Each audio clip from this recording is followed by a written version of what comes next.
Hi, magandang araw po sa inyong lahat. Araw po ng Sabado. Ano po kaya ang makikita natin ngayong araw ng Sabado sa ating baraha, no? Kamusta po kayo? Parang hindi nyo pa po napapanood yung 1, 2, 3 ko, no? Lalo na po yung 3 ko, parang konti pa lang po yung nakapanood, no? Napakaganda pa naman po ng reading natin kahapon ng Biyernes, no? Nalulungkot po ako kasi parang ang konti pa lang po ng views, pero yung po kahapon ay a very powerful readings, no? Masyado pong sayang po kasi yung readings po kahapon ay super lakas, no?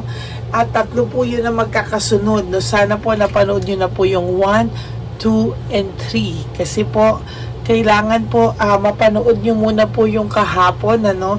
So yung kahapon po natin, no, pakihanap nyo po kasi sayang naman po kung hindi nyo po mapapanood. Wait po ito kasi kabisado yung mga titles.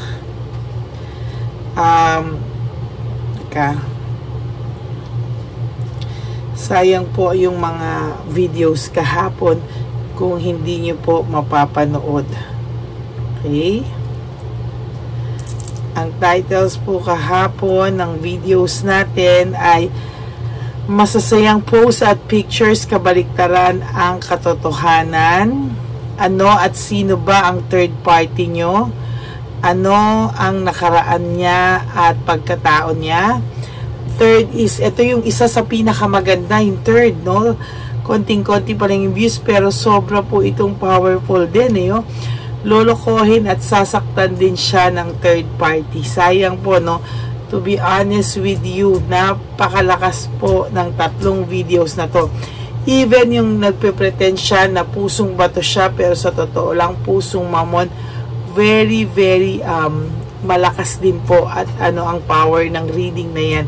Kaya sana po mapanood nyo yung apat, no? Yung pretend siya na pusong bato siya, pero sa totoo lang siya ay pusong mamon. Masayang posts at pictures, pero kabaliktaran ng katotohanan. Ano at sino ang third party nyo? Ano ang nakaraan niya at pagkatao, at lolokohin at sasaktan din siya ng third party, no? So sana po mapanood nyo yan bago nyo po ito panoorin lahat, kasi hindi nyo po masusundan yung teleserye ng buhay nyo, no? Kasi parang naging teleserye na to, no? Pero titingnan po natin ngayon ano po yung makikita natin sa ating reading for the day. Yan, no? So pipili po tayo ng 10.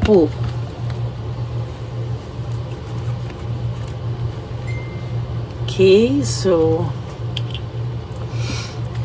1, 2, 3, 4, 5,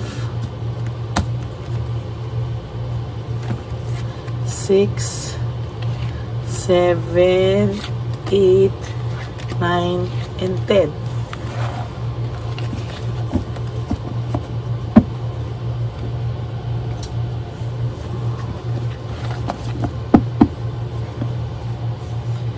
And then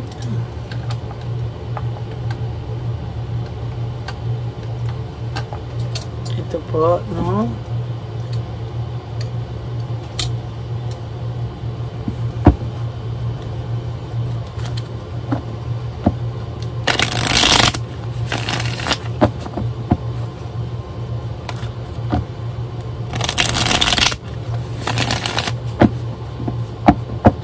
Pili po tayo ng 10.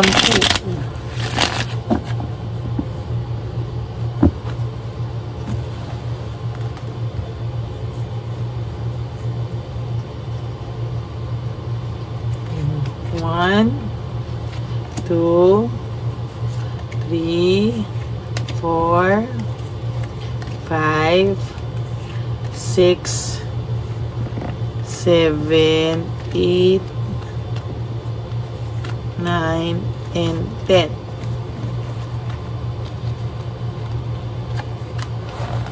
Okay, simulan na po natin. Sana po na-imagine nyo po na kayo po ay aking nasa harapan at binabasahan ng ating reading para sa inyo po itong ginagawa ko ngayon. No?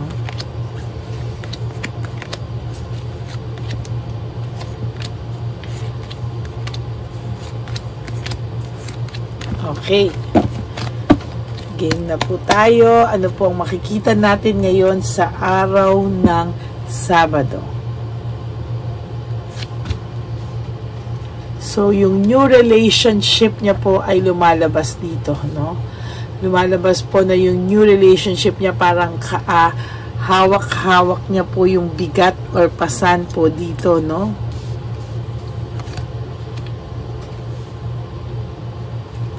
Somehow, pinapakita po nila na talaga sila ay masaya. Pero ang totoo pong nare-rewardan, ang totoo pong umu-okay ay ikaw. No? Ikaw po, samantalang sila po ay nagkakalabasan na po ng baho nila. Nagkakalabasan na po ng mga totoong ugali sila. No?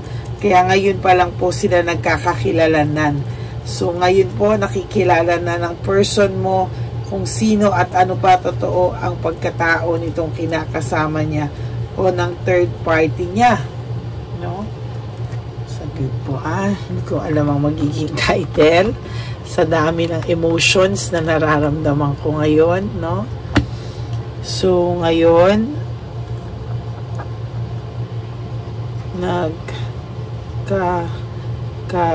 labasan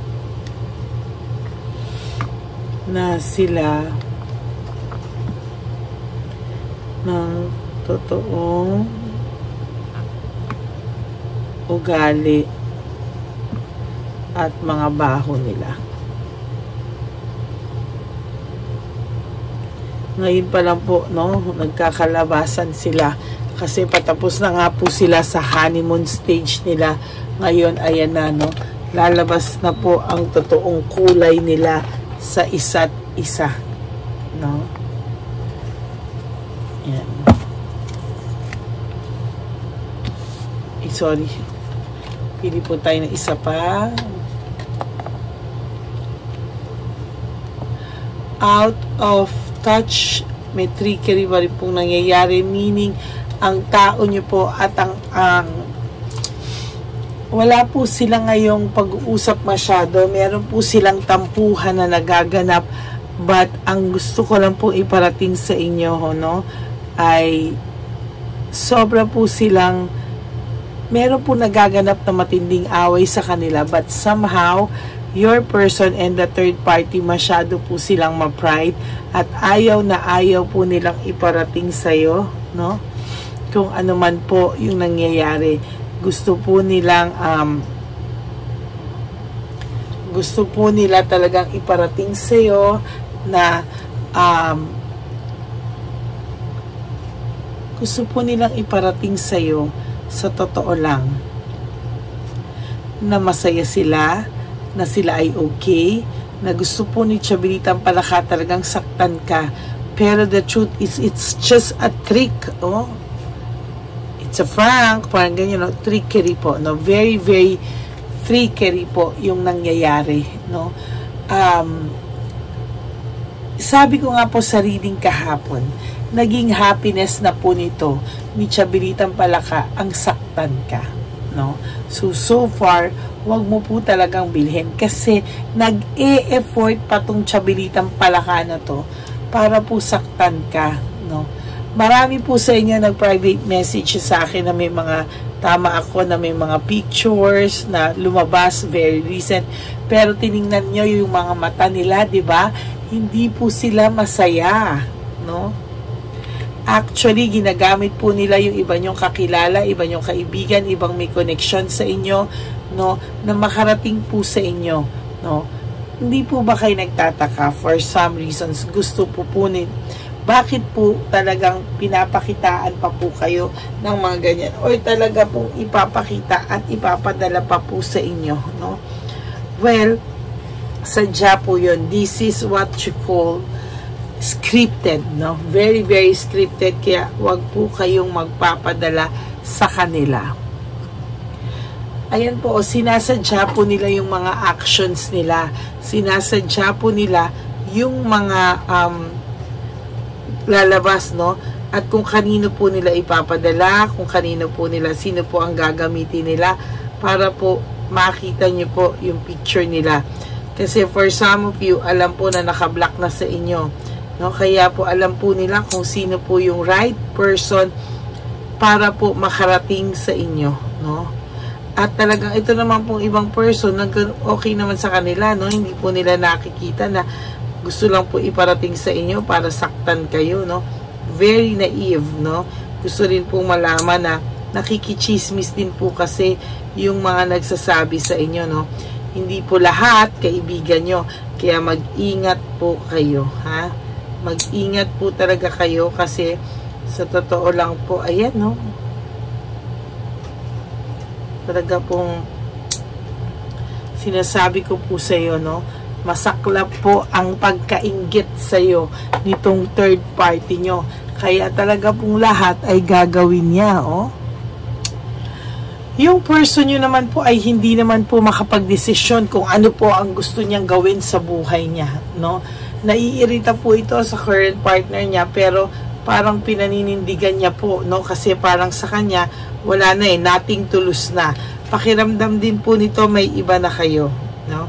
Pero sabi ko po sa inyo, hanggang hindi niya nakikita daw sa dalawang mata niya, hindi po siya susuko sa anuman ang meron kayo. Na kahit wala na, no?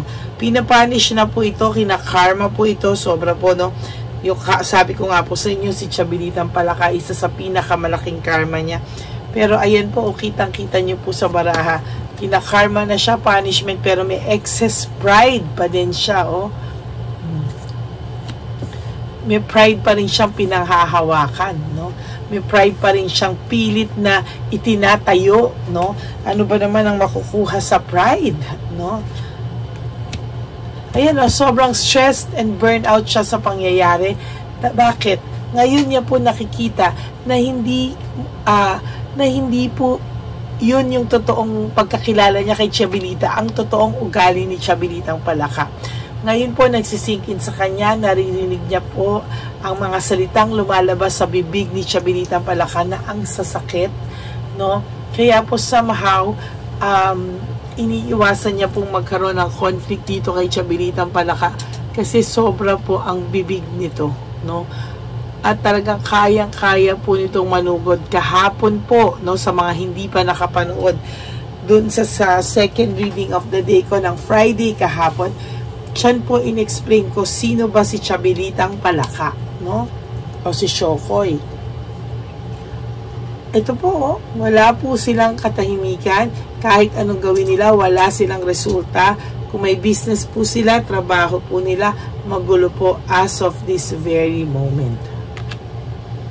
So, there's legal complications, no? May legal po tayong nakikita dito. Maybe, tinatakot po siya. Medyo may pang-blackmail sa kanya si Chabilitang Palaka, no? Naba-blackmail po siya for whatever reason, naba-blackmail po siya. There is sadness, negativity, and depression sa lahat po ng nangyayari dito, no?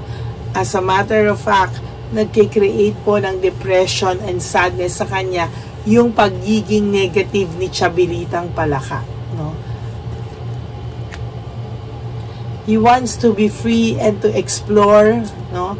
Pero wala po siyang magawa as of this very moment dahil daw po baka sabihin yung paghihiwalay nyo, pag naghiwalay pa sila ni Chabilitang Palaka, is siya na po ang may kasalanan, no? Sabi ko po sa inyo, sobra po siyang ma-pride, kaya ayaw niya po na lumabas na siya pa yung may kasalanan.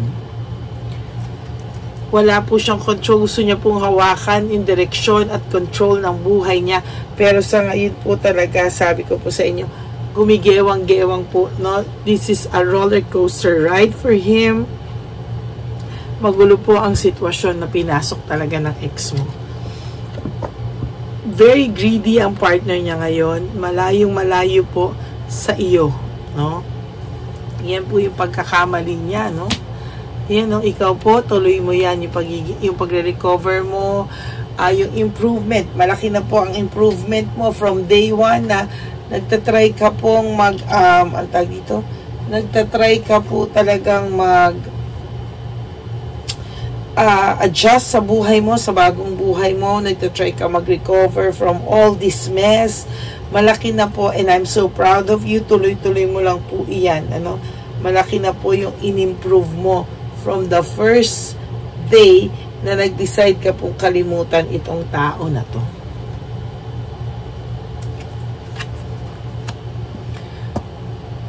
Home conflict and lack of support, siya po ang gumawa ng ikakasira nyo, and siya din po ang nagdadala nito sa ngayon. Okay, panay bad luck po ang nangyayari sa kanya. Wala po siyang control sa mga karmang nangyayari sa kanya. Panay bad luck po ang nangyayari. Wala po siyang panay suffering, panay bad luck. Wala po siyang control. Hindi niya po mapigilan yung karma na dumarating sa kanya. They feel cold. Sabi ko na kahapon pa po ito lumalabas yung coldness. I think kahapon sa isang reading ko, 3 or 4 times lumabas yung coldness.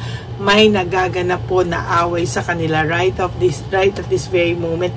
May lack of commitment po sila. Meaning, hindi po sila ganun ka-okay sa samahan nila ngayon.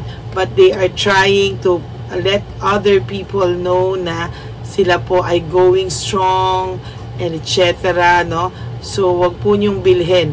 Hindi po lahat ng pinopost ay totoo. No? Post, sabi ko nga po, post and pictures can be deceiving. Panoorin niyo po yung aking video kahapon regarding dyan na yung post nila at yung tungkol po sa pagpo-post nila at sa mga pictures nila. Because last card is fatigue and exhausted. Ito po, it says all, no? Na talagang ang person nyo ay sobrang exhausted at nakakaramdam po siya ng over fatigue. Okay? So that's your first reading for the day. Ngayon, nagkakalabasan pa lang sila ng totoong ugali, totoong kulay at mga baho nila. So, abangan nyo po ang aking second reading. Pero bago po yan, no, panuorin nyo po lahat ng videos na na-miss nyo yesterday because napakaganda po ng videos kahapon. No? One of the best videos na mga nagawa ko dahil sa lakas ng energy ng Biyernes kahapon. Ano? Huwag nyo pong sayangin yan. Okay? So, that's it for your first reading. Thank you so much to all my Lady Elena friends, family, and subscribers. I love you all from the bottom of my heart. Thank you po. Malapit na po tayo mag 10,000 subscribers. Yay! No? Salamat po. Next naman po nating goal is to hit 20,000. No? Maraming pong salamat sa lahat po ng tulong nyo. And if you like to give me a super thanks, maraming salamat po, no? And please, no skipping of ads, tulong nyo na po sa atin yan. And for those of you who wants to have a private reading with me, you can message me po at my FB account, Lady Lee Elena. Nasa dulo po yan na ating video. That's my only legit and official FB account, no? Paki-follow nyo na rin po ako para lahat ng subscribers ko ay naka-follow na din po dyan sa ating FB account. Okay? So, maraming salamat po sa inyong lahat. Alam nyo po, life is short. Don't make it shorter by stressing yourself from all the pains and heartaches na binigay po sa inyo ng nakaraan nyo. Just surrender everything to the divine universe. Just let go and let God write your love story. Good morning, everyone. I'll see you again on my next reading. May God bless you and enjoy your day. Bye!